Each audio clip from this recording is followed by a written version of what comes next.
Gjykata e Durrësit ka liruar nga qelia duke zbutur masën e sigurisë për 5 nga 13 persona që mbaheshin në burg për skandalin me mbetjet e Kurum.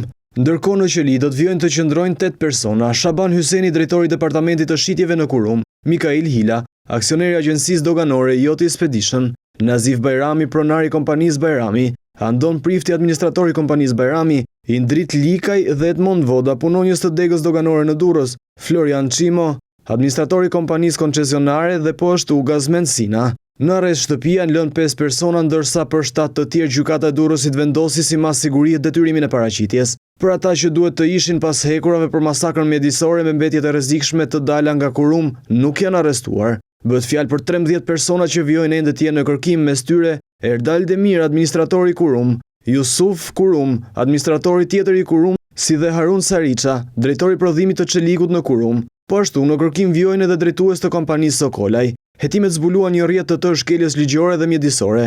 Mbetjet e rrezikshme të kompanisë Kurum të kthyer nga Tajlanda dhe të depozituar në 102 kontinierë në Porto Romano përmbanin substanca të rrezikshme, ndërsa analizat laboratorike në Itali i klasifikuan si kërcënuese për shëndetin e njerëzve dhe mjedisit. Prokuroria zbuloi se kompanitë private dhe institucionet shtetërore si Agjencia e Mjedisit, Doganat dhe Autoriteti Portual shkelën ligjin, falsifikuan dokumentat dhe fshehen natyrën e mbetjeve, duke lejuar që rreziku të vazhdonte për një periudhë të gjatë. 102 kontenierët me mbetje që kishin destinacion Tajlandën u kthyen në nëntor të vitit 2024 në vendin ton, pas dyshimeve se fshiheshin tonelata me mbetje të rrezikshme.